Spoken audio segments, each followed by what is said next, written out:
నిన్న రచ్చ జరిగింది. అండ్ అలాగే గన్ పార్క్ దగ్గర కేటీఆర్ అండ్ అలాగే మొత్తం బీఆర్ఎస్ ఎమ్మెల్యేలు అందరూ కూడా వచ్చి కూర్చోవడం జరిగింది, వాళ్ళ నిరసన తెలపడం జరిగింది.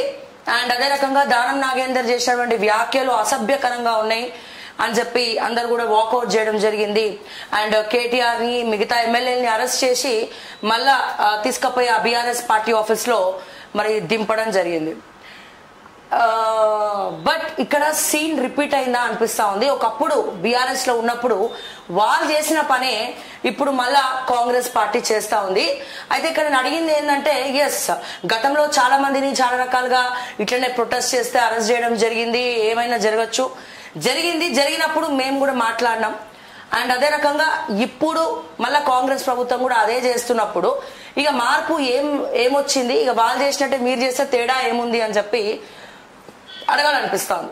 సరే, ఎట్టకేళ్లకు బీఆర్ఎస్ జాబ్ క్యాలెండర్ గురించి మాట్లాడుతూ ఉంది. But BRS party job calendar గురించి మాట్లాడుతూ ఉంటే దయ్యాలు వేదాలు వలికిచ్చినట్టు ఉంటున్నాయి. తప్పకుండా మాట్లాడాలా, మీరు ప్రతిపక్ష పాత్రలో ఉన్నారు. 46 జీవో తీసుకొచ్చిందే గత ప్రభుత్వం. అయితే ఈ కాంగ్రెస్ ప్రభుత్వం ఏం చేసింది, దాన్ని రద్దు చేస్తామని చెప్పి వీళ్ళు 46 జీవో తీసుకొస్తానని చెప్పి బీఆర్ఎస్ ప్రభుత్వం తప్పు చేస్తే, ఆ జీవోని తీసుకొచ్చి బీఆర్ఎస్ ప్రభుత్వం తప్పు చేస్తే జీవోని రద్దు చేస్తామని చేయకుండా ఇంకా 46 జీవో బాధితులను ఎనికేసుకొచ్చి ఇంకా రోడ్ల మీద తిరిగేటట్టు చేసి కాంగ్రెస్ ప్రభుత్వం తప్పు చేస్తుంది. అందరూ దొంగలే. పోనీ అట్లీస్ట్ బీఆర్ఎస్ మేము తీసుకొచ్చినాం, అప్పుడు మేము వినలేదు, వాళ్ళ బాధ చూడలేదు అని ఒక మాట చెప్పి వీళ్ళు ప్రొటెస్ట్ చేసినా ప్రజలు నమ్ముతారు. బట్ వాళ్ళే తీసుకొచ్చారు. 46 జీవో అనేది మీ అందరికి కూడా తెలుసు. గత ప్రభుత్వము 46 జీవో తీసుకొచ్చింది, వాళ్ళతో పోరాడి అలసిపోయినాకనే. ఇవన్నీ కారణాలే, వాళ్ళ ఓటమి పాలవడానికి కారణాలు ముఖ్యంగా నిరుద్యోగులే. సరే, వీళ్ళు మేనిఫెస్టోలో వాళ్ళు ఏడుస్తున్నారు కదా, వాళ్ళు చేయట్లేదు కదా, మనం పిలుచుకుందామని చెప్పి గాంధీ భవన్ కి పిలుచుకున్నారు. మన మంత్రి గారు దుద్దిల్ల శ్రీధర్ బాబు గారు అప్పట్లో మరి ప్రతిపక్షంలో ఉన్నప్పుడు మేనిఫెస్టో కమిటీ చైర్మన్ గుండే నిరుద్యోగులందరినీ పిలిపించుకొని వాళ్ళ కష్టాలన్నీ విని ఆయన లిఖిత పూర్వకంగా మేనిఫెస్టోలో మొత్తం కూడా ఏమేమి పెట్టాలో అన్ని అమర్చారు. బట్ నేను అదే శ్రీధర్ బాబు గారిని అడుగుతా ఉన్నా, ముఖ్యమంత్రి గారు వీళ్ళందరూ మాకు అనవసరం అండి. సో మేనిఫెస్టో కమిటీ చైర్మన్ గా మీరున్నారు కాబట్టి, సో మీరే వీళ్ళ బాధ విన్నారు కాబట్టి మరి మీరేం డెసిషన్ తీసుకోబోతున్నారు? మీరేమైనా చేరవేస్తున్నారా? 46 జీవో గురించి ఏమైనా ఆలోచిస్తున్నారా? సో ఇంతమంది రోడ్ల మీదకి వచ్చి కొట్లాడుతూ ఉంటే మీరు ఎందుకు పట్టించుకోరు, ఎందుకు ఆర్చరు, ఎందుకు తీర్చరు అని చెప్పి నేను అడుగుతా ఉన్నా. అండ్ అదే రకంగా ప్రతిపక్ష పాత్ర బీఆర్ఎస్ పోషిస్తా ఉంది అద్భుతంగా. ప్రొటెస్టులు చేస్తా ఉన్నారు, వాళ్ళకు కావాల్సిన వాటి కోసం వాళ్ళు కొట్లాడుతూ ఉన్నారు. దానికి సంతోషకరంగానే ఉంది. కానీ ఆ జీవోలను తెచ్చింది బీఆర్ఎస్.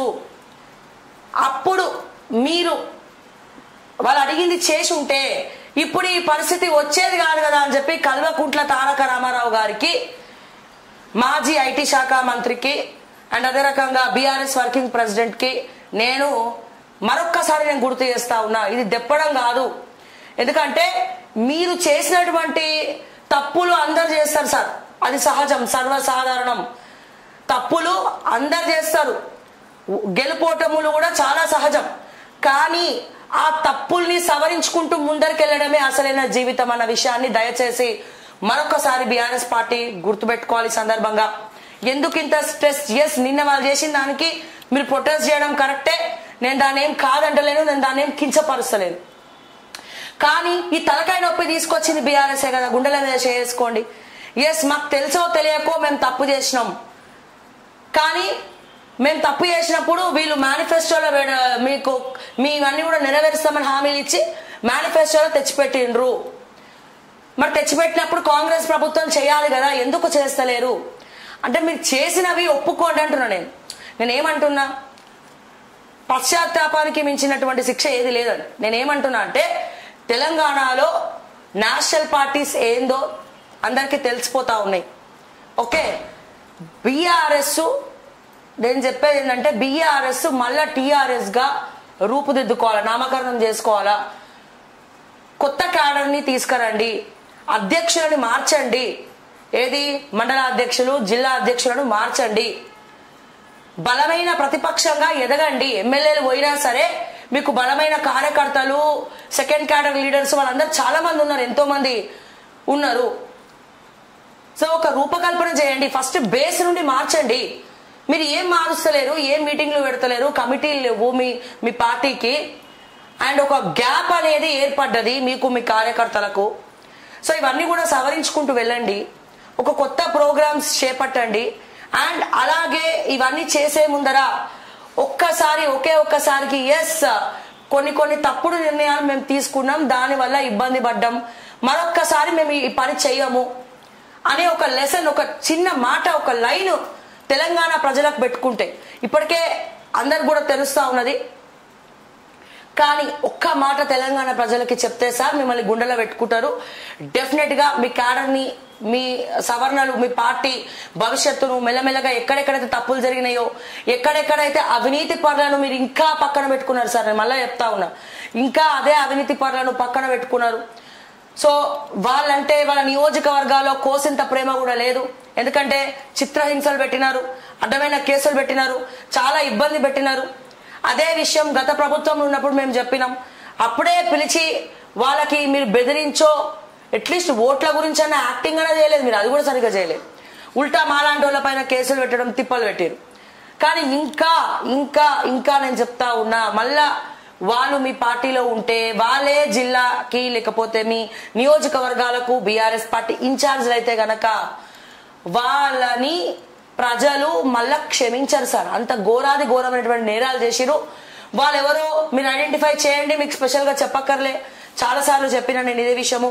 సో వాళ్ళందరినీ జరదీసి పక్కన పెట్టి అక్కడ కొత్త క్యాడర్ను, కొత్త లీడర్ను తయారు చేసి, కేసీఆర్ కి పెద్ద కష్టమేం కాదు, కొత్త లీడర్స్ ని, ఉన్న వాళ్ళ మంచి వాళ్ళని తీసుకోవడము, అవన్నీ కూడా లెసన్స్ గా నేర్చుకొని, పాఠాలు నేర్చుకొని మీరు మళ్ళా సరికొత్త పార్టీగా ముందరికెళ్ళాలని అనుకుంటా ఉన్నాను.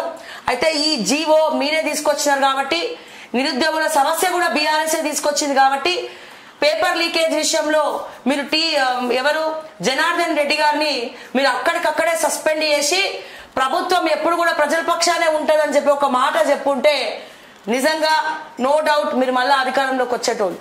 మీరు చేసిన తప్పది, మీరు తీసుకున్న తప్పుడు నిర్ణయాలు అవి. అండ్ అదే రకంగా ఐఏఎస్ ఆఫీసర్లను బాగా ఎంకరేజ్ చేయడం, వాళ్ళు మీరు కొద్దిగా తినంటారా నాయన అంటే వాళ్ళు మొత్తం దోచుకపోవడం.